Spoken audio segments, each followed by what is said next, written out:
Alright, I think I'm back. I don't know if this is continuing the same live stream or what, but my program crashed. So, yeah, I don't know if I'm continuing this live stream or making a new one. So, oh, it looks like I'm making a new one, so. Well, hopefully the people can come back in who are just watching.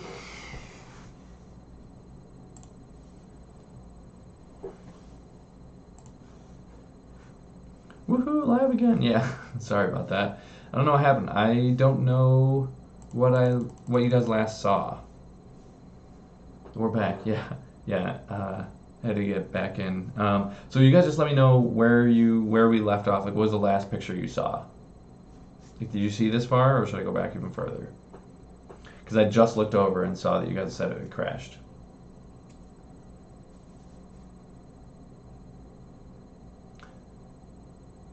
Last saw me on a boat? So did you guys not see any of this?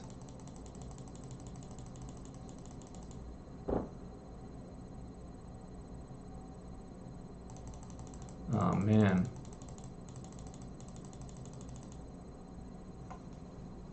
Okay, good. You guys saw the bracelet. Whew, because I can say that's a lot that I missed.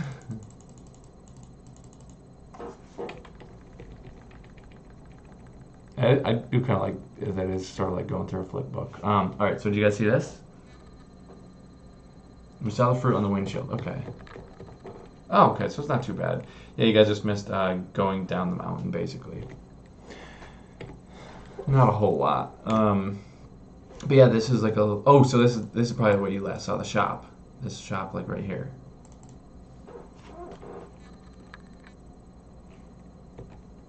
And there's just houses.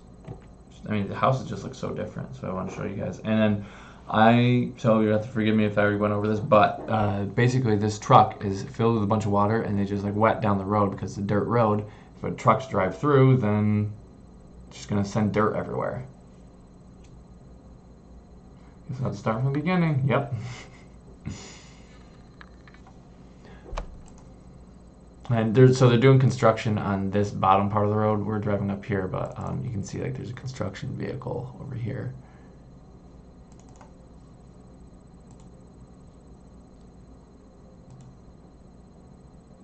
There's a little kid coming home from school with his dad.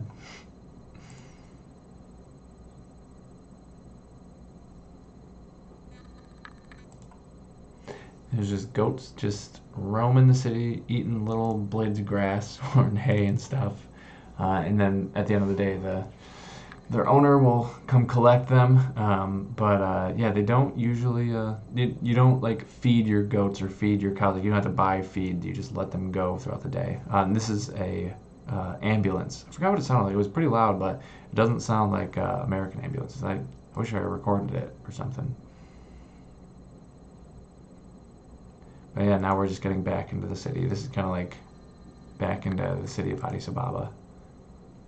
And I just thought that the clouds and everything looked really cool over here. Yeah, and this is the congested roundabout. It's just like a side street.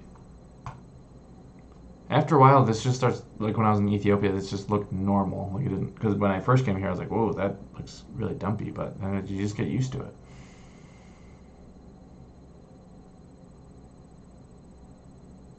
You stay with your friends. Sorry if you already said that. Yeah, so I stayed with my friend in a hotel every night. We didn't stay at his family's place.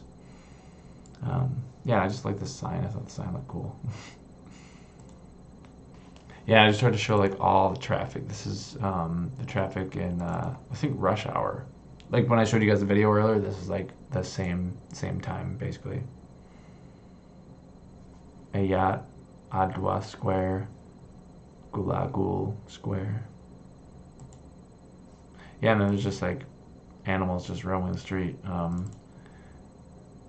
And the animals there are not treated as well. Like people's like cats and dogs here are treated like family, and they're not really fed. And I never saw anyone walking a dog or anything or like picking up their poop. They were just stray dogs everywhere. And a lot of them looked hungry, which was really unfortunate. It sucked. So they had like this train that would run through like the main city, which was pretty cool for public transportation. I never went on it. It looked very modern though. Probably would have been cool to try out. I didn't even know it was there until like one of the last couple of days. It was really cool. I went to Ethiopia this past summer. Oh, cool. Where'd you go in Ethiopia, Rocco? So many cars. Where are they going? Is there a lot of suburbs? I guess what they call cities are also kind of suburbs. Sometimes, like this, obviously, is not a suburb. There's some suburbs though a little bit outside of the city, like Gulagul Square. I think Gulagul, like it branches out into little suburbs and stuff.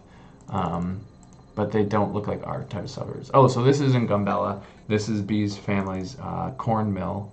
People, well, like this lady has basically like a bucket of corn kernels, and they'll bring it in here. This is really dark, so you can't really see, but right in here, they'll run it through this machine that's really loud that just turns it into corn flour, and then you can make different, recipes and stuff like that. I was in Addis Ababa mission trip with my church. I was the trip's photographer slash videographer. Oh, cool. As you probably recognize, I was in Addis Ababa. This is in Gambela, though. Yeah, so this is the Nile River, actually, which is really cool. And there's just like some trees overhanging. I just thought this tree looked so cool, like, especially with the roots at the bottom. There's a lot of really tall trees there. Really old looking trees. And this just looks so cool. Like this is the Nile over here, and there's just like a trail along the Nile. People are just like walking and biking and hanging out. Like there's a bunch of corn over here, and there's some kids that had a fire, and they just picked some corn and then roasted it. And as far as I know, I don't think that B said that I don't think anyone owns the corn. No one owns the mango trees. And then there's like tobacco plants that you guys might be able to see later. But yeah, everyone just like picks them and eats everything. And what really kind of sucks is, like B was saying, like especially with mango trees, they pick them before they're even ripe a lot of times because they want to get them before anyone else gets them, before they're like all picked over. But then you don't even get to enjoy it because it's not fully ripe. So kind of like a lose-lose. This is like a Nat Geo pick. Yeah, I really liked how this one came out. How long was I there for? I was there for about 2 weeks. Is it like a co-op or is the mill privately owned? So B actually bought it for his sister, and now his sister runs it. So his sister is the owner. The same thing, just a slightly different spot. Yeah, I really like this shot too. This is actually a panorama. I took like this bottom photo, and then I took this top photo. Just stitched them together. There's a slightly different photo right here. Not too much different. Just a little bit more warped. Oh, so this is a Wassa. Like I said, things are a little bit out of order. But yeah, I just kind of liked how this looked, like with all the flowery trees down the side. Oh, this is the orphanage kids. There's B.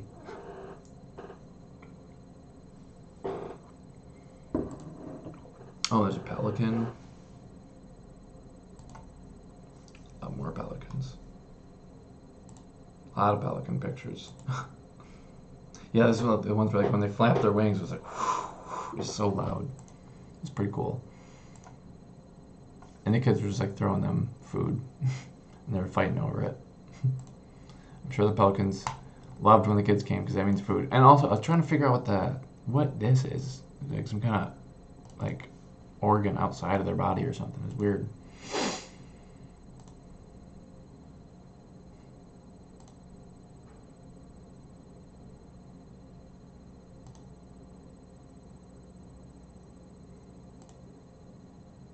Oh yeah, there's a monkey. Alright, she's trying to feed the monkey, but I don't know if she was grossed out or what. That was funny though. And yeah, this tree just looks so cool. I just wanted a picture.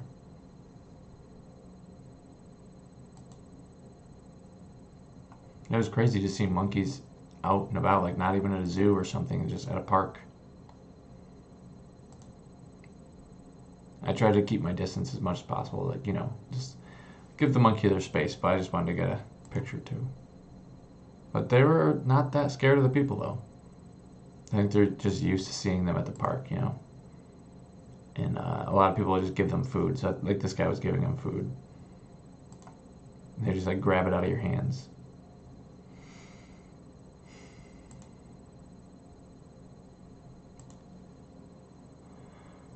Oh, yeah, there's a Beacon on my phone. He's taking pictures.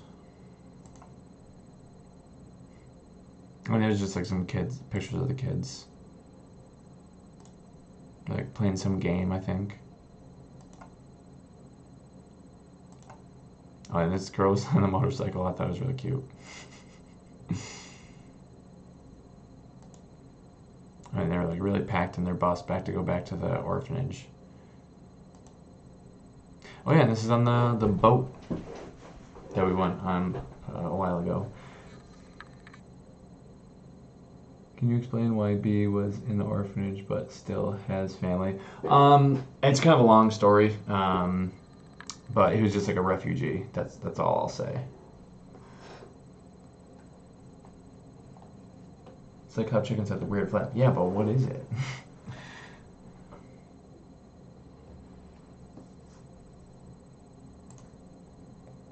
And that's just a Bika. I just thought it was a cool shot.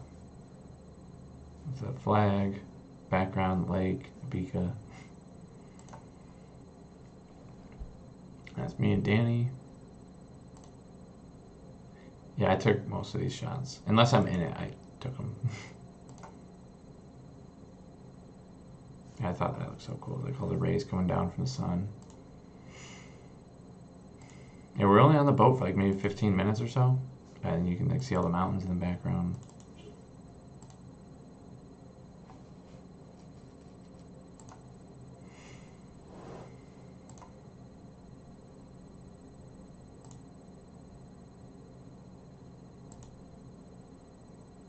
And then we're coming back. And, oh, yeah. So this is like some of the last pictures. This is actually from my last days, probably like the last hour that I was there visiting his family.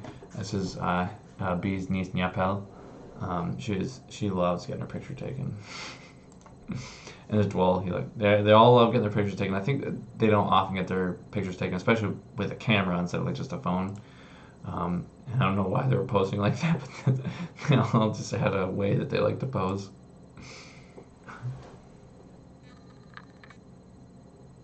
I want a shirt with that flag on it. Oh, I saw the videos of her. Oh yeah, on Instagram, yeah. Such an internet mom. My favorite part of the boat was the life vest. Oh, my guy has bootleg Supreme. Yep.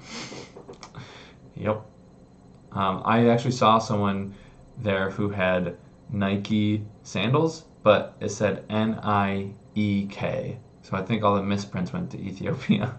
Or those misprints did at least. B was telling me that, like, so a lot of companies like Supreme, or, well, maybe it's not the company of Supreme, but a lot of companies will make high quality stuff, send it to America, and then they'll make the same looking version of things that are not as high quality, but they're a lot cheaper, and they'll send them to Ethiopia because they know that the people in Ethiopia wouldn't be able to afford the more high quality stuff because it's a third world country. So a lot of people in Ethiopia have like knockoff stuff that is not as good quality.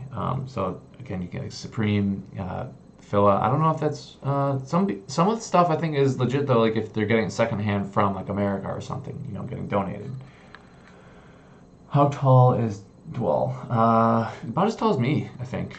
Probably about 6 foot. But yeah, Gambellan people are very tall. Are you printing these out and mailing them to his family? They would probably enjoy that quite a lot. So I actually can't mail it to his family because they don't have an address. So you can't mail them anything, unfortunately. But I am planning on printing out some stuff, and then they'll get it the following year when B goes to visit them. Not having an address is just really, seems really weird because like we use GPS to like get everywhere, but there you just describe where you are. And like I said, she loves getting her picture taken. She was hamming it up for the camera, and that's B's sister, his niece, and his nephew. She didn't really like getting her picture taken, but I guess she didn't mind it sometimes. Oh yeah, so she was just like running around, and like I think she was running up the steps and like fell down and she started crying. So I was thinking, I was like, oh, you know what? Maybe I'll take her picture, see if, because she knows that she's supposed to smile for pictures. Maybe it'll take her mind off of it, and it didn't. But the thing that did make her stop crying is I showed her a picture of her, and then she's all smiles. She loves seeing like pictures and videos of herself. Like I would take a video of her on my phone, and then I would teach her how to play it back, and then she would watch it and just die laughing, and then she'd play it again and just cackle the whole time and play it again. She would like play it over like 20 times, just laugh every single time, and she'd want to see like pictures of herself and stuff. It's really cute, and that's his whole family.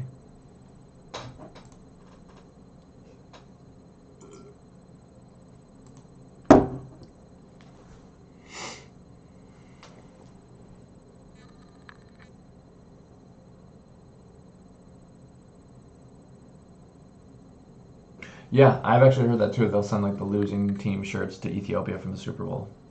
Yeah, to like just other countries in Africa in general. It's very hard to import things to Ethiopia.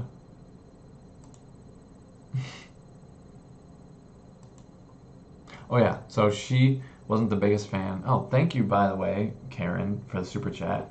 I don't know what I did to deserve that, but thank you. I'll put it right back into the channel. But she, like I said, she wasn't the biggest fan of getting her picture taken. So naturally, right before I left, I just turned around real quickly. I just started snapping a bunch of pictures, and that's the sequence I got. I thought it was so funny. They thought it was funny too. See.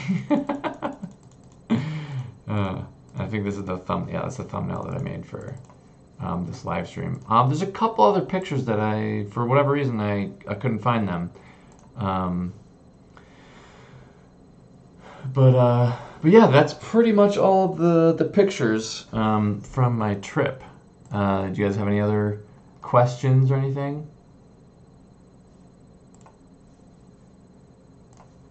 About the food or the people, the weather, the culture, anything?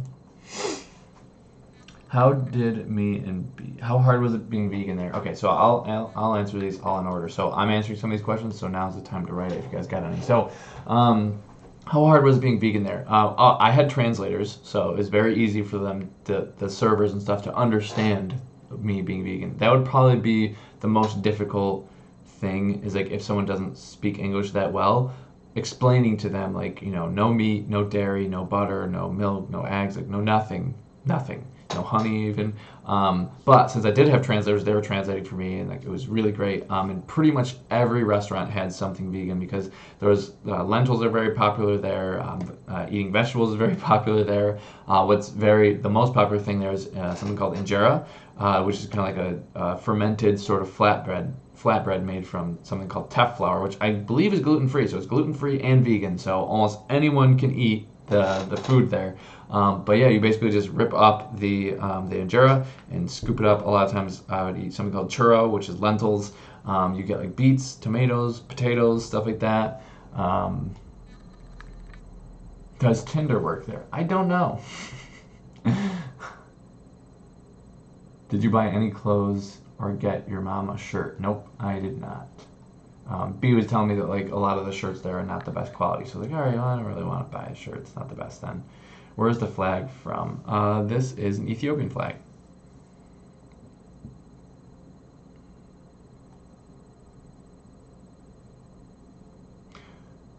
Would I go there again? Is that what you're asking? Probably not anytime soon. It is pretty expensive to go there. Once you're there, it's not that expensive.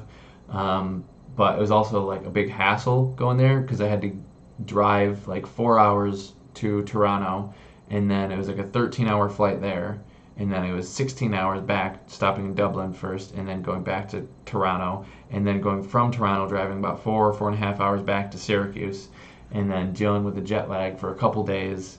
If I were to go anywhere that far again, I think I'd want to go somewhere different, and I would also kind of want to go to a first world country, because that's just what I'm used to. So I do like different, but it was just very different. Yeah, and honestly, I just go somewhere where like I have friends to go with. I just wouldn't want to travel by myself, even to like England or something where people speak English, but I just want to go with other people. I feel like it wouldn't be that fun if it's just by myself, you know? Thanks for sharing this. It's really fun to see your first trip out of the country. You made some great memories. Yeah, it was a lot of fun. It looked like a great trip. Thank you for sharing. Thanks for watching, and thanks for sticking around for the live stream, even the second version of the live stream. What items can B bring to them that we could help with? So we actually brought a lot of cell phones. Like I brought two of my old cell phones, my mom's old phone, my dad's old phone, Kara's old phone. We have a lot of old phones, and then he brought a bunch of like shoes and clothes. I wouldn't say that you guys necessarily need to help with that because we can only bring so many bags. We brought 11 suitcases that we checked on the way there, and I brought back just my two, which I could have just done with the one, but he needed an extra suitcase, so I just brought one. So yeah, he had no problem filling those up. But like you basically can just go to a thrift store, buy shoes for a couple bucks, and then just like you can either resell them or you can like give them away as gifts. Why so many phones? Because a lot of the phones there are not good. They're just not good quality. They'll break within like a couple months. So we brought like some old iPhone SEs, which for there it's pretty nice and new. Like if you have an iPhone, you're like really rich. Uh, but yeah, so we brought in old iPhones, and I got a Galaxy S9 Plus, which his sister was really happy. I gave it to her when we got there. When I used it the whole trip until right before I got to the airport. I just wiped the phone and then gave it to B, and then that was his sister's wedding present because I was originally going to go there for the wedding, but then we found out that it was going to be 2 weeks after we were going to be getting there, and I couldn't take a whole month off. Like I would still be there. I'd be coming back tomorrow if that were the case. And I'm glad I just did 2 weeks because by the end of 2 weeks I was like, okay, this was great. It was fun. I'm glad it came, but I kind of just want to go home, uh, after a while.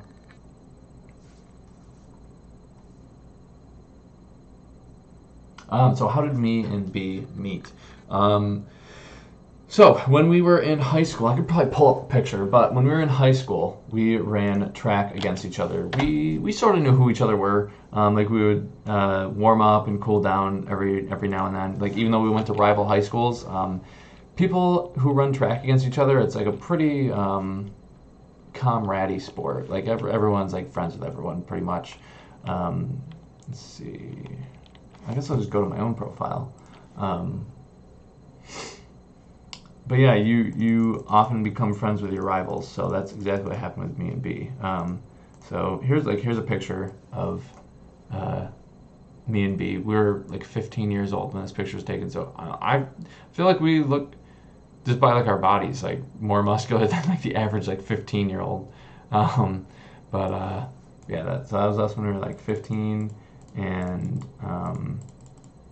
this was the picture that brought us together because.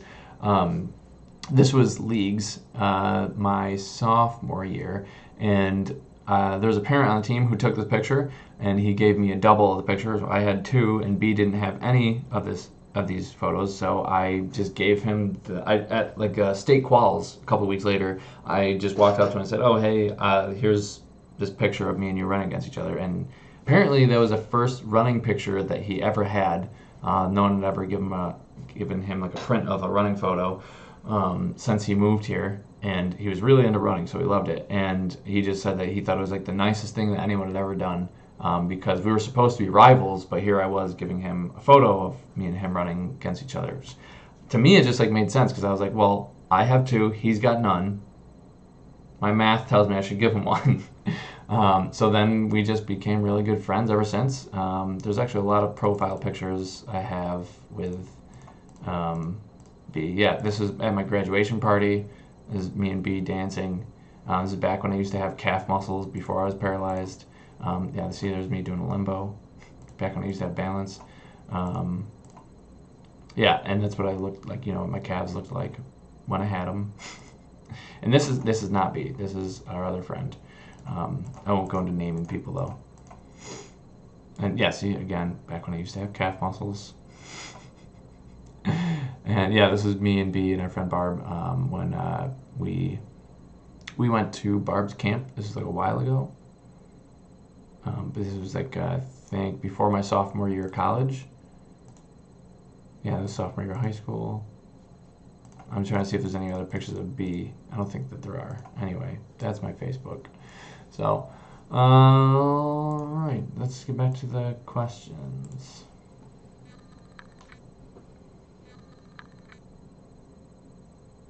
Like I said, you dove deep. Good on you. Thanks. Thanks for sharing. Have a good evening. You too.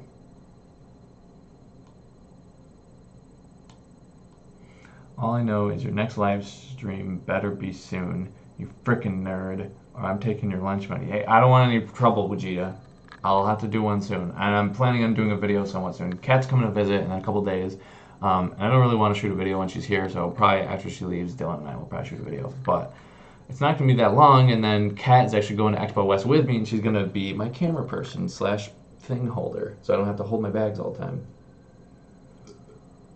From all the, companies that giving you stuff. How often does he go there? He goes there about like once a year. Last year I think he went for like 3 months. This year he went for like 1 month. He said it's a lot more manageable to do 1 month instead of 3. Does the airline you use allow extra bags for humanitarian aid? Not that I know of. Because I think a lot of people will bring stuff back for their family. It's very common. So if you tell them like, oh, I'm just bringing stuff back to my family, they're like, yeah, so is everyone else. So, yeah. I'm glad everyone was so nice. Yeah, everyone was very nice, very welcoming. Like I said, a lot of people who spoke English, and they would just ask me like, "Oh, so how are you liking your trip? How are you like the country?" And I always tell them like, the weather is really great, the food's been really great, the people have been like very welcoming, very hospitable. Like it's a really great country to go visit. The only thing is, like I mentioned earlier, it is a third world country, so there's a lot of things are just kind of dirty and broken, and you just got to get used to that, or you're not gonna have a good time. How is the sleep there given the interesting timing? You go to bed earlier and you wake up earlier usually. Well, sometimes we went to bed late and still woke up early. Basically, when the sun was up, we got up. That's how a lot of people, I think most people in Ethiopia, like you look out the window, it's like the world's already bustling by what they call 1 a.m. or like 7 a.m., like what we would say. You were paralyzed? Wait, you didn't, I can't tell if you are kidding, if you didn't know that or not. What are you saying? You have huge legs now. Yeah, okay.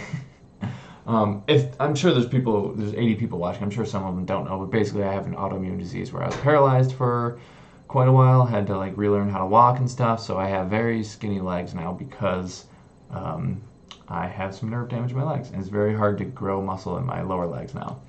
Jorge, it's a whole thing. Check out the Why We All Became Vegan on his channel. Yeah, I'm planning on making a more updated video pretty soon, because that video didn't really go into my autoimmune disease story that much. I just like kind of glossed over it, and then we went into like why all of us went vegan.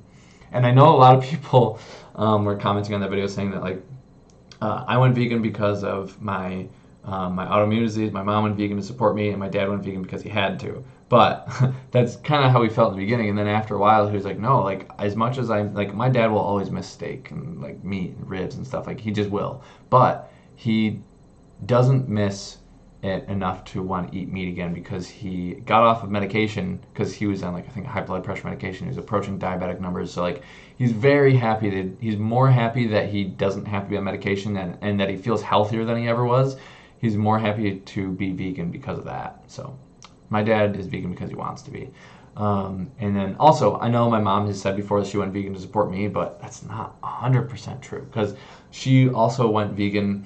She went vegan when I was raw vegan. So although I was vegan and she was vegan, she was eating a cooked vegan diet and I was eating a raw vegan diet. So even when I did open up the fridge, it would still be like her food and my food. So yeah, she was kind of supporting me, but a big thing is I just kind of made veganism look cool. And like my mom was like, oh, maybe I should just try this too. Because I tried a bunch of different diets before I tried being vegan, on the way to trying to, get healthy again for my autoimmune disease. And like I went paleo, I did like just an anti-inflammatory diet, I did like a bunch of different stuff before going vegan. And my mom didn't try any of those diets, but she tried being vegan because honestly, it kind of seemed cooler. And I think she was also like, oh, plus, if he starts eating cooked food again, I'll be able to support him because I'll be able to, like, he'll be able to eat the food that I make. But yeah. How long is that raw for? About 9 months, I think.